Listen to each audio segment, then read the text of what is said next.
They gave him 90 minutes to leave a place he'd lived in for 71 years. 90 minutes.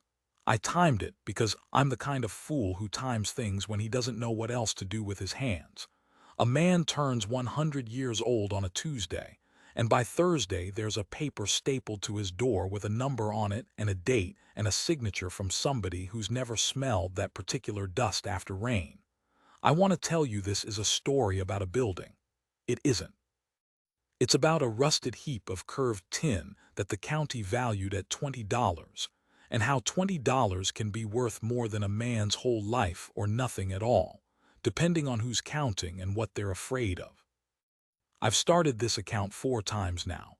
I keep tearing the pages out, because if I tell it straight, the eviction, the Quonset, the thing we found under the dirt floor, you'll think you know where it lands. You don't. I didn't. And I was standing right there when the old man put his hand flat against that cold, curved wall and said the sentence that undid all of us. So sit with me a while. This is going to hurt in places. It's supposed to.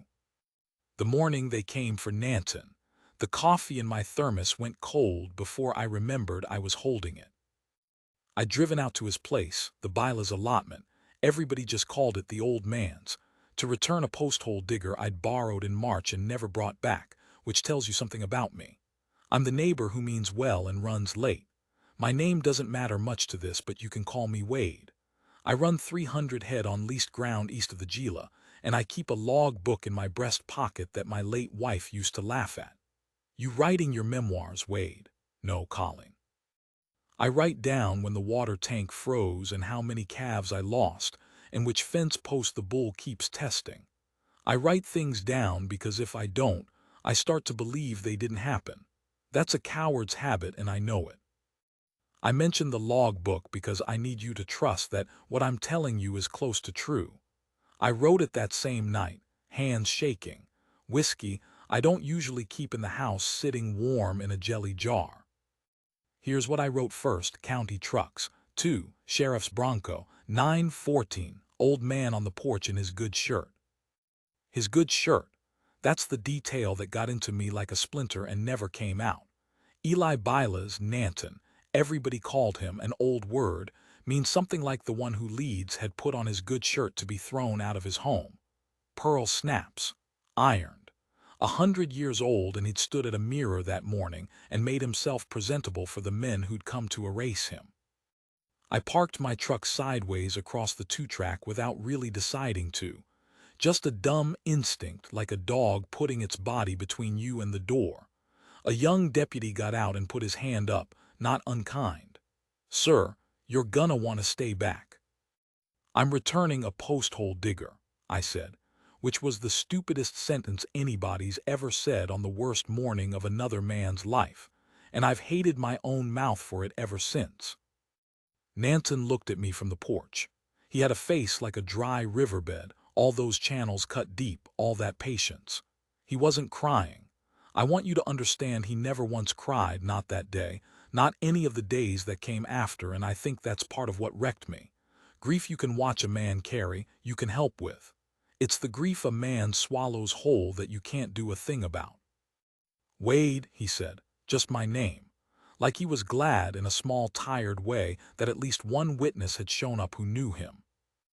"I'll tell you now what took me weeks to piece together, because the deputy sure didn't have it, and the county paper didn't have it, and even Nanton only gave it to me in pieces, the way you feed a nervous animal. The land had been in his family since before there was a county to have an office, but somewhere in the 1950s, Nanton would have been a young man, mid-30s, there'd been a thing with the leasing, a signature his father made under a lamp that a man in a suit held the pen for, and the fine print did what fine print is built to do. It sat quiet for 70 years. Then the land got valuable. Solar people wanted the flat, the sun-baked flat that nobody had wanted when it was just a poor man's dirt, and an old bad signature woke up hungry.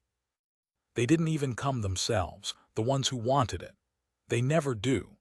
They send a deputy who coaches Little League on weekends and a county clerk who feels sick about it, and 2 men in reflective vests to load your life into a truck. 90 minutes, the deputy told me low, like he was confessing. Court orders clean. I checked it myself twice. I don't. He stopped. He was maybe 26. He kept looking at the porch and then looking away from it. I don't like it either. Nobody likes it, I wrote later. Everybody does it anyway. That's the whole rotten trick of the world in one sentence. They let the old man take what he could carry. Now here's the thing about 100 years of living. It doesn't fit in 90 minutes. You'd think a man that old would have nothing. You'd think a century sheds things, leaves you light. But I watched Nanton move through those rooms, and every object he touched had a whole life hanging off it. A cradle board on the wall. A rifle that had killed deer for 3 generations and never a man. A photograph of a woman I'd never met, in a frame he'd made himself from cottonwood, and I saw him pick it up and hold it and set it back down and pick up a coffee can of screws instead. I asked him about that later. Why the screws and not the picture? The picture is already inside me, he said. The screws I still need for the gate. The gate? He was worried about a gate on a property they were taking from him. That's not sense. That's something better than sense.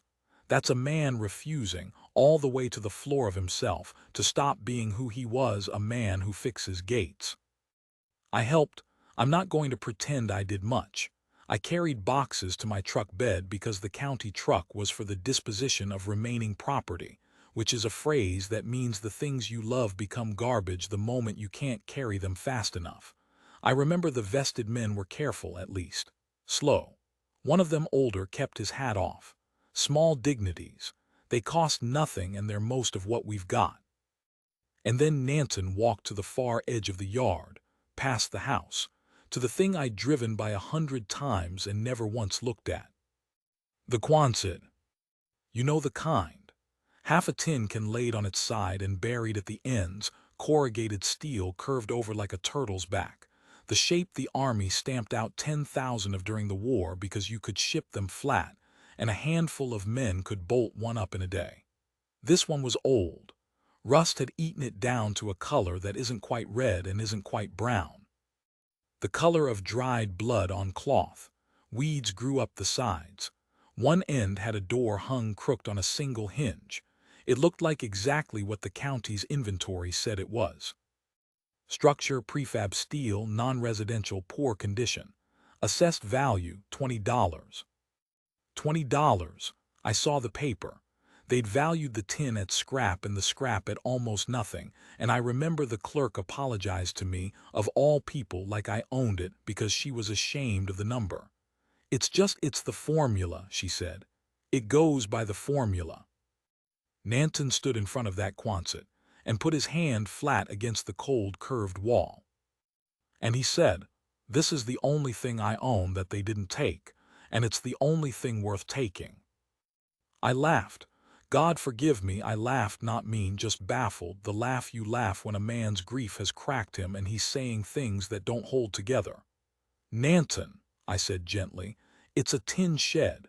It's not even yours anymore, they've got it on the list." He turned and looked at me with those riverbed eyes, and he said, "They put it on the list for $20 because they never opened the door." Then the deputy called time. I took him home with me. There wasn't anywhere else. He had a great-nephew in Phoenix who would sort something out, which is the kind of sentence that means a couch, eventually, if it's remembered.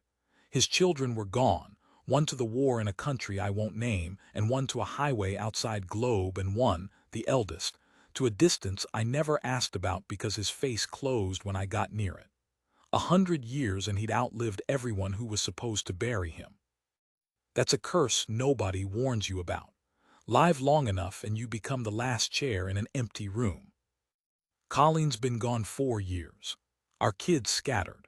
So it was 2 old men and a lot of quiet in a house built for a family, and I set him up in my daughter's old room with the horse wallpaper she picked when she was 9, and I made bad stew, and he ate it and said it was good and it wasn't, and I loved him a little for the lie.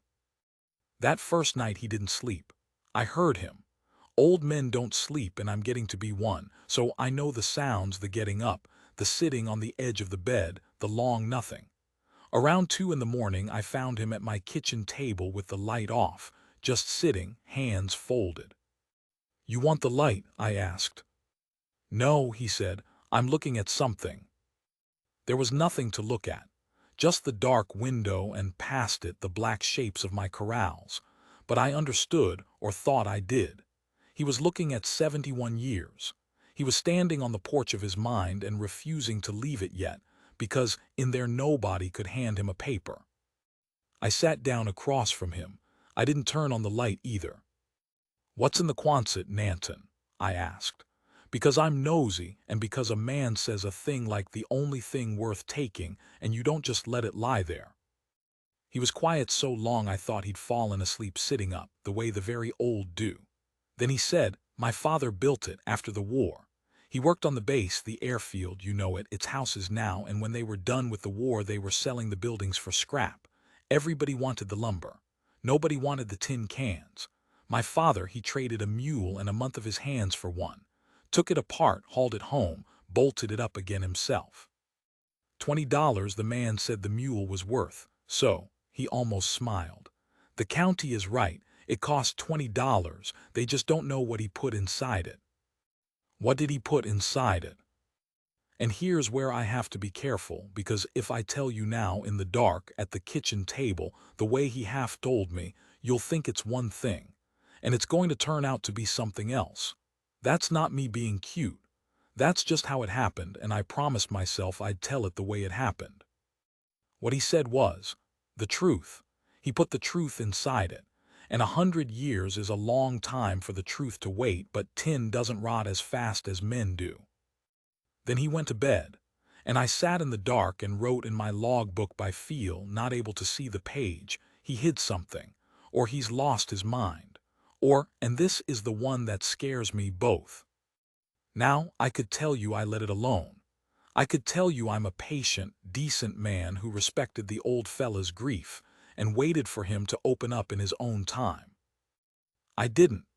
I drove back out to the allotment 3 days later at dawn, before the county's people would be around, because I couldn't stop thinking about a 100-year-old man putting on his good shirt, and a rusted tin can worth $20, and the word truth sitting between them like a stone. The land already looked different. That's the cruelty of it, how fast a place forgets you. There were survey stakes with pink ribbon fluttering in a wind that had blown across that flat for 10,000 years and never needed a stake to know where it was going. Somebody'd already snapped a padlock on the house. But the Quonset, the $20 Quonset, nobody'd bothered with. Why would you? It was scrap. It was on the list at the bottom, the way the poor and the old are always at the bottom of the list. The door hung on its one hinge. I lifted it aside. Inside it was dark, and it smelled like, I want to get this right, it smelled like hot metal and old newspaper, and underneath, something mineral and cold, the smell of a cellar, of packed earth that never sees sun. Light came down in dusty blades through the rust holes in the roof, and it was full. Not full of treasure. I need you to sit with the disappointment I felt, because you'll need it later. It was full of junk.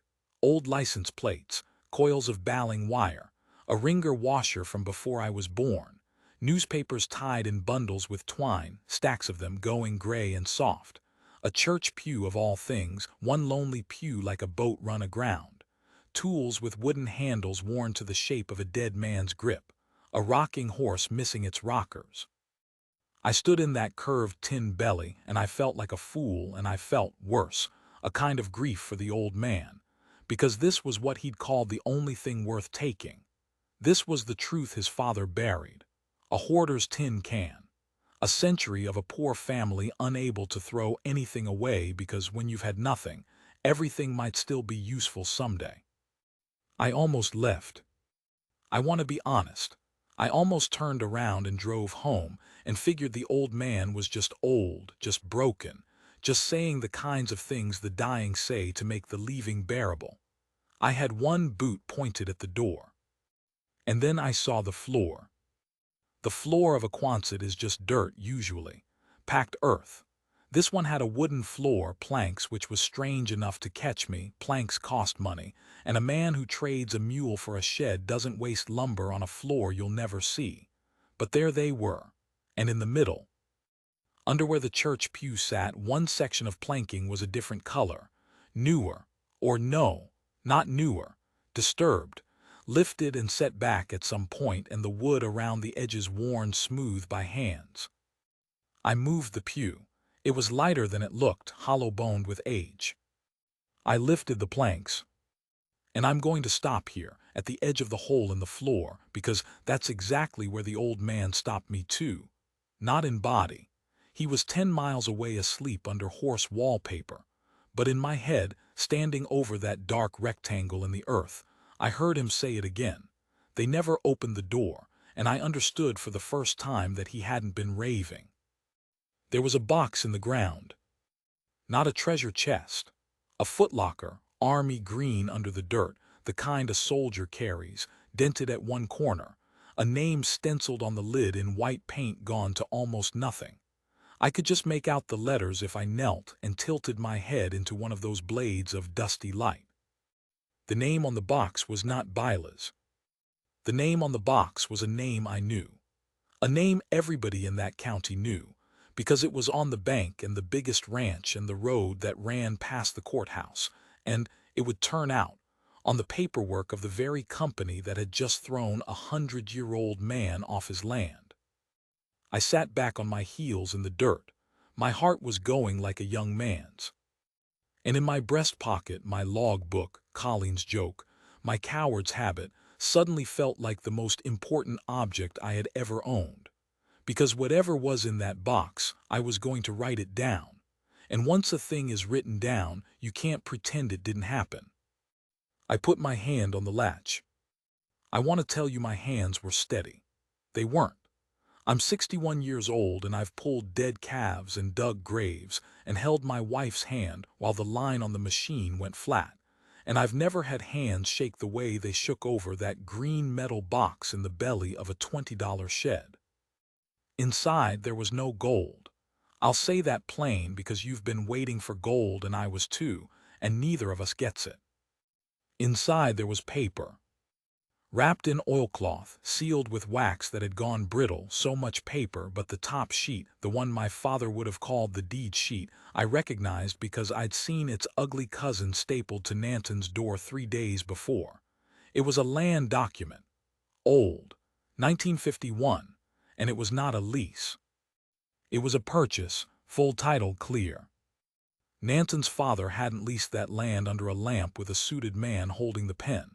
He'd bought it, outright, paid in cash and cattle over 4 years, and there in the box was every receipt, every canceled check, every witnessed signature, all of it in that oilcloth where 70 years of desert damp couldn't touch it. And underneath the deed was the second thing. The thing that made me sit all the way down in the dirt and put my hand over my mouth. It was a lease, a different lease, dated 3 years later, 1954, same land, and the signature on the seller's line was Nanton's father's, except I just spent 5 minutes staring at the real one on the real deed, the careful, upright hand of a man who'd learned his letters late and was proud of them. And this signature, this 1954 one, leaned. It hurried.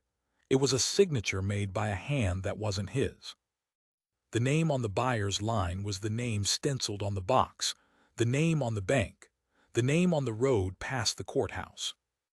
Somebody had forged a lease to steal land that was already sold, and then, this is the part I had to read 3 times, the real owner, Nanton's father, had somehow gotten his hands on the forged document itself. The original. The one piece of paper that could damn them. And instead of burning it, instead of taking it to a law that wouldn't have listened to an Apache man in 1954 anyway, he'd sealed it in oilcloth and buried it under a church pew, in a shed the thieves themselves had valued at $20. He'd hidden the truth inside the one thing nobody would ever want. And he'd waited, not for himself. He'd been dead 40 years. He'd waited for the day the lie would come back hungry and left his son the teeth to fight it with. I understood then why Nanton put on his good shirt. He hadn't dressed to be evicted. He'd dressed for the fight. He just hadn't been sure, at 100 years old, that anyone was still alive who'd help him swing. I drove back to my place too fast, ran a stop sign outside Bila's that's been there so long the pole leans. I came through my own door hollering his name like the house was on fire, and I found him exactly where I'd left him, at the kitchen table, hands folded, looking at nothing. "I opened the box," I said. He didn't turn around, but his shoulders, I watched his shoulders come down about an inch, 70 years of held breath going out of an old man's back. "You weren't supposed to open it," he said quietly. "I was going to tell you where. I wanted to be there." "Nanton." I put the oilcloth bundle on the table in front of him, careful, like it was a living thing. "You bought that land. Your father bought it free and clear. And I know what they did." He put one finger on the bundle, just one finger, light, the way you touch something you've grieved. "I have always known. My father told me when I was a boy. He said, 'Eli, the paper is in the ground and the ground is under the tin and the tin is worth nothing, so no one will ever take it. When they come, and they will come, you show them what is in the ground.'" He looked up at me finally. "I have been waiting since I was 34 years old for them to come. And when they came last week I was 100 and I could not lift the pew myself, and I did not have anyone I trusted enough to send." A pause. "And then you brought back the post-hole digger." I had to leave the room. I'm not ashamed to tell you I stood in my own hallway with my hand against the horse wallpaper, and I cried like I hadn't since Colleen. Because of the arithmetic of it. Because a man had carried a weapon for 66 years and been too proud, too alone, too unhelped to use it, and the only thing that finally put it in reach was a neighbor too disorganized to return a tool on time. Sometimes grace comes to you dressed as your own failures. I don't know what to do with that. I still don't. Here's where I'd love to tell you it was easy after that. That we walked into the courthouse and slapped down the oilcloth, and the whole rotten thing collapsed like a shed in a windstorm. It wasn't easy. It's never easy, and I won't lie to you to make the ending land softer. The name on the box, I'll just call them the Harlan people, because the living ones don't deserve to have their real name said kindly, and I won't say it unkindly. That's not what this is. The Harlan people had money, and the money had lawyers, and the lawyers had 100 quiet ways to make an old document into nothing. Provenance. They said chain of custody. How do we know this box wasn't buried last week? They said 100-year-old Apache man's dead father's hidden deed was convenient. They used that word in a room with good chairs. Convenient. I had one thing they didn't count on, Colleen's joke, my coward's habit. I'd photographed the box in the ground before I touched it, the dirt packed hard over it, the planks worn smooth, the pew above. I'd written the date and the time and the depth in my logbook in a hand nobody could call convenient, because it was the same shaky hand that had written down 30 years of frozen water tanks and lost calves, and a forger doesn't keep a 30-year logbook to make one lie look true. The book was the provenance. My whole boring, careful, grieving little life of writing things down so I could believe they'd happened. It turned out that was the exact thing that could make a court believe this had happened. The lawyers hadn't planned for a witness, whose entire personality was writing down what was in front of him. And there was a young man, the deputy, the 26-year-old who'd said, "I don't like it either." He came to the hearing on his own day off in his own clothes, and he stood up when they let him, and he said simply that he had served the eviction himself and it had felt wrong in his hands and he wanted it in the record that he'd said so. That's it. That's all he did. He didn't have to. It probably cost him something at work. Small dignities, they're most of what we've got, and that morning they were enough. It took 14 months. Nanton turned 101 in my daughter's old room. I put a candle in a piece of fry bread because he wouldn't have cake, and he laughed, the only time I ever heard him really laugh, and said his mother used to do exactly that, one candle in the bread, and that I had somehow stumbled onto the right thing without knowing it. I seemed to do that. Stumble onto the right thing by being too slow and too clumsy to do the wrong one fast enough. I'll take it. He got the land back. I want to write that sentence bigger than the rest. I won't because he wouldn't have wanted it. But he got it back, all of it, the flat the solar people wanted, the two-track, the house with the horsehair still snagged on the porch nail. The court found the 1954 lease was forged, found the whole 70-year theft rotten from the root, and there's still talk of what the Harlan people would owe for 7 decades of a lie. Nanton didn't care about the owing. I asked him. He said money that comes that late isn't money, it's an apology with a number on it, and he'd lived 100 years without their apology and could live the rest without their number. What he wanted was the gate. Do you remember the gate? The screws he took instead of the photograph on the worst morning of his life, because he was a man who fixes gates. The day the title came back clean, I drove him out there. He was slow getting out of the truck. I didn't help him more than he'd let me, I'd learned that much. He walked past the house, past the survey stakes he pulled up one by one and dropped without ceremony, past the $20 Quonset with its door still hung on one hinge. And he went to the gate at the far pasture, the one that had sagged for a year while lawyers argued in rooms with good chairs, and he took the coffee can of screws out of my truck bed, and he fixed it. 101 years old. On his knees in the dirt he'd fought 66 years to keep, fixing a gate. I stood back and I did not write it down. That's the one thing from all of this I never put in the log book, and I'm only telling you now. Some things you keep in the place the old man kept his wife's face.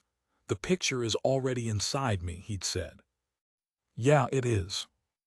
Nanton passed the following spring. In the house.